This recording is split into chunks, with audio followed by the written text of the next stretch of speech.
proposta. Com a palavra o deputado Reni.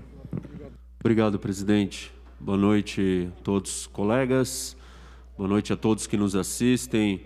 Eu subo aqui essa tribuna novamente para falar do PL 529 e esclarecer mais um pouco o que eu iniciei na semana passada, na mesma linha, tentar trazer clareza sobre o que realmente significa esse projeto. Eu quero começar pelo contexto, porque ele não é menos importante e nós aqui do Novo e a minha posição, nós temos que deixar claro que nós entendemos o que está acontecendo. Realmente existe um desequilíbrio fiscal.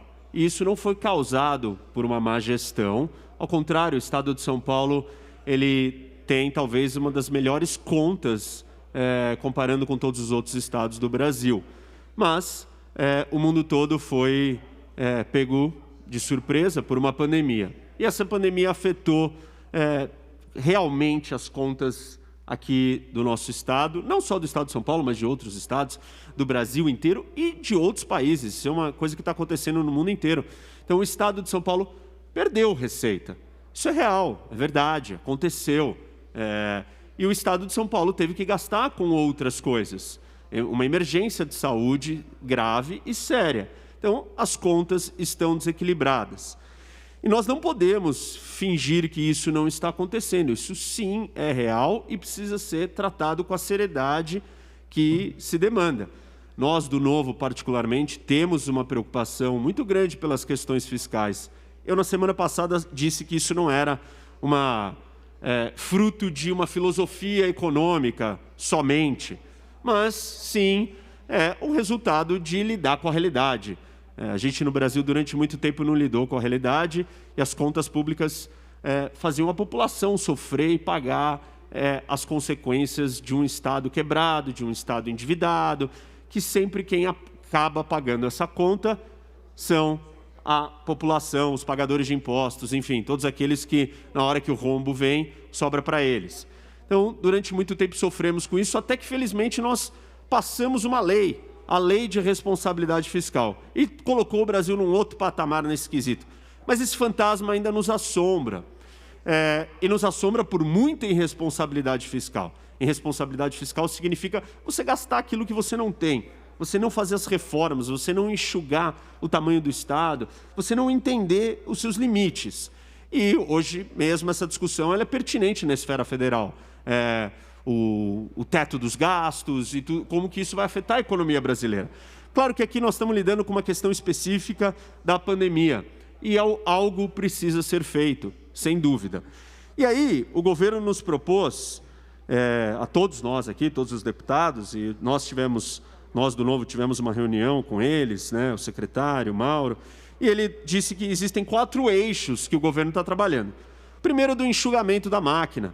Já foi dito aqui muito sobre isso, temos posições diferentes aos outros, nós, do Novo, entendemos que o enxugamento da máquina é apropriado, nós temos que modernizar o Estado, isso faz diferença, ajuda. O segundo item, ou o segundo eixo, é a realocação dos recursos. E a realocação dos recursos toca na questão da FAPESP, do superávit primário, que nós também já nos posicionamos que somos contra. O terceiro deles, que é o que eu quero talvez dedicar mais tempo, o que eu falei semana passada também, é a questão dos impostos. E aí são 3 impostos que estão em jogo: o ITCMD, o IPVA e o ICMS. Na questão do ICMS, a discussão e os argumentos do governo, eles giram em torno de uma frase, de uma palavra. Eu já falei disso aqui, que é a ideia do tal do benefício fiscal. O deputado Castelo subiu aqui, leu na letra da lei, eu vou ler de novo, porque esse ponto é interessante, que é daí que parte toda a argumentação do governo. E o parágrafo 1º do artigo 24, ele diz o seguinte: para efeito desta lei, equipara-se a benefício fiscal a alíquota fixada em patamar inferior a 18%. Traduzindo, tudo que tiver abaixo de 18%, nós vamos criar essa categoria, nós vamos inserir dentro dessa categoria de benefício fiscal. Por que criar uma categoria e colocar tudo lá dentro? A política, ela é feita sobre o uso da linguagem. Afinal de contas, a política é sobre embate de ideias, argumentações, valores. Esse confronto de ideias, ele tem que ser organizado, estruturado com a linguagem. O uso de certas palavras e a adesão das pessoas àquelas palavras e àquele texto faz toda a diferença. Porque você passa, então, a aderir e entender que aquilo não é tão ruim. Se você disser, sair pela rua hoje, no meio de uma pandemia, e falar assim, olha, nós temos um rombo, e a solução é, vamos aumentar impostos. Mas ninguém da população iria aceitar isso. Ninguém. Então, como que a gente lida com esse problema? Vamos chamar de algo diferente.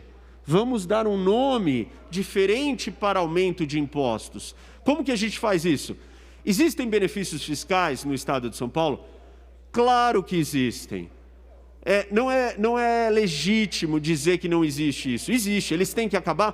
Tem. Óbvio que tem. Mas nem tudo e nem todos os impostos que existem de diferentes alíquotas são frutos de benefício fiscal. Deputado Renan, o senhor me dá uma parte? Concedido. Desculpa te interromper, mas tem tudo a ver com o que você está falando agora, nesse momento.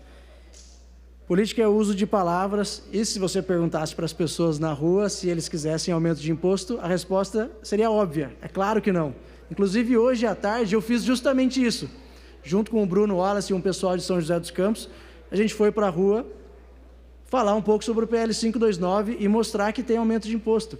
Quase ninguém sabe o que está acontecendo aqui na Lesp, porque infelizmente a gente até não está conseguindo mostrar o que está acontecendo, que esse projeto de lei é aumento de imposto, mas quando alguém ouve, é claro que ele fica desesperado, né? No meio da pandemia vai ter aumento de imposto.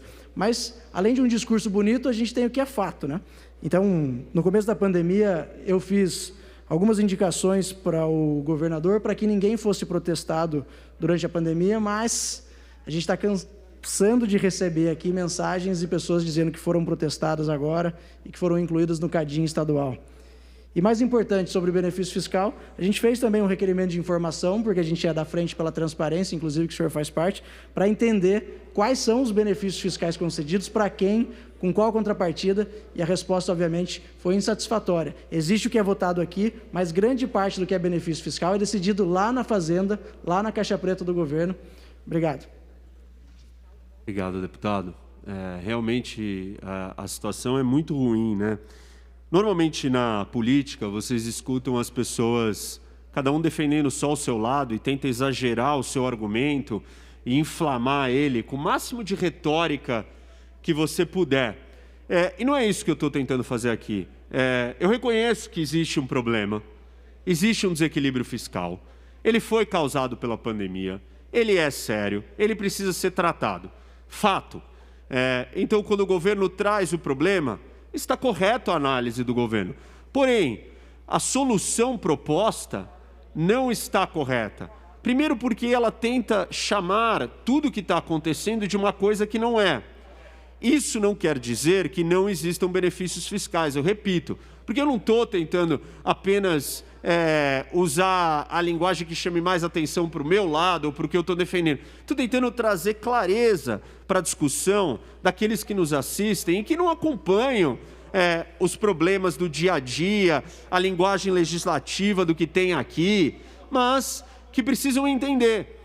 A verdade tem benefício fiscal? Tem, mas não existe benefício fiscal para ovo, para remédio e para uma série de outros produtos. O Estado de São Paulo, há 30 anos, pratica alíquotas diferentes para coisas diferentes. O que é óbvio, você taxa o cigarro com 30% e o ovo com 7%. Por quê? O cigarro não é um bem de consumo primordial e essencial para a vida, mas o ovo é. Você não tem um benefício fiscal no ovo, mas você criou uma categoria, essa categoria foi definida pelo parágrafo 1º que eu li aqui para vocês, com um intuito de parecer mais atrativo, parecer mais aceitável. Porque se vocês pensarem na palavra benefício, ela soa como um privilégio, ela soa como algo positivo. Se dizer que você vai cortar um benefício, claro que quem não vai ser contra isso? Ainda mais para quem que são esses benefícios? Fica subentendido que alguém está se dando bem enquanto as pessoas estão vivendo uma pandemia e desesperadas. Só que não é bem isso que está acontecendo. A palavra benefício fiscal ou corte de benefícios fiscais tem sido usada com um único intuito, que é você taxar ou colocar tudo no mesmo pacote para não ter que dizer a verdade. A verdade ou a realidade existem alíquotas que vão subir e isso se chama aumento de imposto e isso vai acontecer por uma razão, porque essa foi a medida adotada pelo governo para lidar com o problema. Repito, o problema existe? Existe. Ele tem que ser resolvido? Tem. E aí, eu quero continuar o meu raciocínio inicial, que eu disse que o governo nos apresentou 4 eixos para tratar com o problema. Os 2 primeiros já falei, o terceiro era o aumento de impostos, e o 4º é a verdadeira ou a real reforma administrativa. E o que eu soube, ou o que eu escutei é que o governo não enviou a reforma administrativa para esta Casa Legislativa porque ela não passaria antes das eleições. Ou seja, existe um obstáculo político, então. Mas se nós estamos aqui nessa casa, nós, os deputados, estamos fazendo política, nós devemos alertar e dizer para o governo que ele está fazendo uma escolha política, não fazer a reforma administrativa e aumentar impostos. Cabe a nós, políticos, defender o outro lado e mostrar uma outra saída política. Se o governo não tem os votos para conseguir fazer a reforma administrativa, Gil, então não aumente impostos. Ou não, pelo menos, dependendo de uma série de deputados aqui que se juntaram de matrizes ideológicas totalmente distintas, né? PSOL, PT, PSL, Novo, cada um pelos seus motivos. Os motivos não são os mesmos aqui, mas cada um encontrou alguma coisa que acha que está errado. Nós do Novo, por exemplo, acreditamos que seja necessário lidar com o problema fiscal, mas nós gostaríamos de ter visto a reforma administrativa aqui nessa casa vindo, para a gente lidar com problemas estruturais muito graves que nós temos no funcionalismo, que eles penalizam os bons funcionários públicos. Então nós temos aberrações ou imoralidades que custam muito caro para o Estado. E se custam muito caro, a gente não precisaria estar aumentando o imposto. Por exemplo, a questão das gratificações anuênio, quinquênio, todas essas gratificações que existem, elas precisam acabar, elas não tem cabimento isso. As promoções e progressões automáticas dos funcionários. Então, você chega no topo da carreira, não importa qual seja a sua performance.